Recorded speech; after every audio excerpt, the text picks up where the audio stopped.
Chapter 10. The Manse Girl's Clean House. "Ugh," said Faith, sitting up in bed with a shiver. "It's raining. I do hate a rainy Sunday. Sunday is dull enough even when it's fine."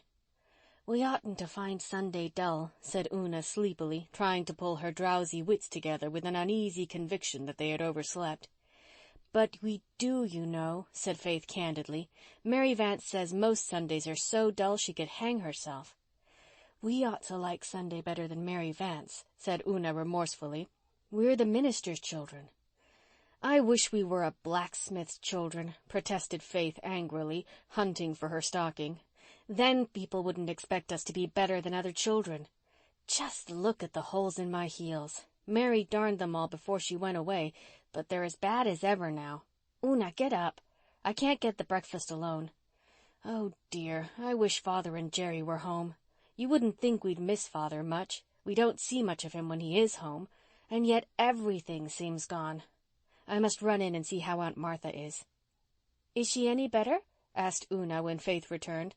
"No, she isn't. She's groaning with the misery still. Maybe we ought to tell Dr. Blythe, but she says not. She never had a doctor in her life, and she isn't going to begin now. She says doctors just live by poisoning people. Do you suppose they do?" "No, of course not," said Una indignantly.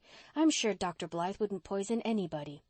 "Well, we'll have to rub Aunt Martha's back again after breakfast. We'd better not make the flannels as hot as we did yesterday." Faith giggled over the remembrance. They had nearly scalded the skin off poor Aunt Martha's back. Una sighed. Mary Vance would have known just what the precise temperature of flannels for a misery back should be. Mary knew everything. They knew nothing. And how could they learn, save by bitter experience, for which, in this instance, unfortunate Aunt Martha had paid? The preceding Monday, Mr. Meredith had left for Nova Scotia to spend his short vacation, taking Jerry with him. On Wednesday, Aunt Martha was suddenly seized with a recurring and mysterious ailment which she always called the misery, and which was tolerably certain to attack her at the most inconvenient times. She could not rise from her bed, any movement causing agony. A doctor she flatly refused to have. Faith and Una cooked the meals and waited on her. The less said about the meals, the better. Yet they were not much worse than Aunt Martha's had been. There were many women in the village who would have been glad to come and help, but Aunt Martha refused to let her plight be known. "You must worry on till I can get around," she groaned. "Thank goodness John isn't here. There's a plenty of cold boiled meat and bread, and you can try your hand at making porridge." The girls had tried their hand, but so far without much success. The first day it had been too thin, the next day so thick that you could cut it in slices, and both days it had been burned. "I hate porridge," said Faith viciously. "When I have a house of my own, I'm never going to have a single bit of porridge in it." "What'll your children do then?" asked Una. "Children have to have porridge or they won't grow. Everybody says so." "They'll have to get along without it or stay runts," retorted Faith stubbornly. "Here, Una, you stir it while I set the table. If I leave it for a minute, the horrid stuff will burn. It's 9:30. We'll be late for Sunday school." "I haven't seen anyone going past yet," said Una. "There won't likely be many out. Just see how it's pouring. And when there's no preaching, the folks won't come from a distance to bring the children." "Go and call Carl," said Faith. Carl, it appeared, had a sore throat, induced by getting wet in the Rainbow Valley marsh the previous evening while pursuing dragonflies. He had come home with dripping stockings and boots and had sat out the evening in them. He could not eat any breakfast, and Faith made him go back to bed again. She and Una left the table as it was and went to Sunday school. There was no one in the schoolroom when they got there, and no one came. They waited until 11 and then went home. "There doesn't seem to be anybody at the Methodist Sunday school either," said Una. "I'm glad," said Faith. "I'd hate to think the Methodists were better at going to Sunday school on rainy Sundays than the Presbyterians. But there's no preaching in their church today either, so likely their Sunday school is in the afternoon." Una washed the dishes, doing them quite nicely, for so much had she learned from Mary Vance. Faith swept the floor after a fashion and peeled the potatoes for dinner, cutting her finger in the process. "I wish we had something for dinner besides ditto," sighed Una. "I'm so tired of it. The Blythe children don't know what ditto is, and we never have any pudding. Nan says Susan would faint if they had no pudding on Sundays. Why aren't we like other people, Faith?" "I don't want to be like other people," laughed Faith, tying up her bleeding finger. "I like being myself. It's more interesting. Jessie Drew is as good a housekeeper as her mother, but would you want to be as stupid as she is?" "But our house isn't right. Mary Vance says so. She says people talk about it being so untidy." Faith had an inspiration. "We'll clean it all up," she cried. "We'll go right to work tomorrow. It's a real good chance when Aunt Martha is laid up and can't interfere with us. We'll have it all lovely and clean when Father comes home, just like it was when Mary went away. Anyone can sweep and dust and wash windows. People won't be able to talk about us anymore. Jem Blythe says it's only old cats that talk, but their talk hurts just as much as anybody's." "I hope it will be fine tomorrow," said Una, fired with enthusiasm. "Oh, Faith, it will be splendid to be all cleaned up and like other people." "I hope Aunt Martha's misery will last over tomorrow," said Faith. "If it doesn't, we won't get a single thing done." Faith's amiable wish was fulfilled. The next day found Aunt Martha still unable to rise. Carl, too, was still sick and easily prevailed on to stay in bed. Neither Faith nor Una had any idea how sick the boy really was.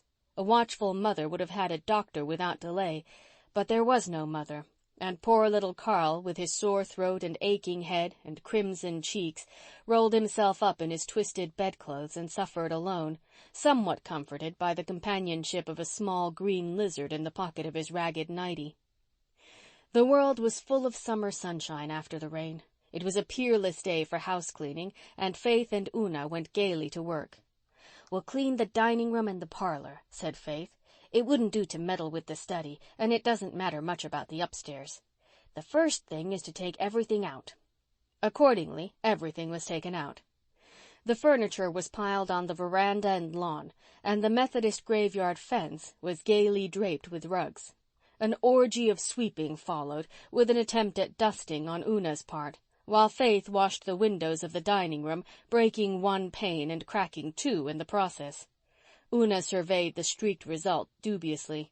"They don't look right somehow," she said.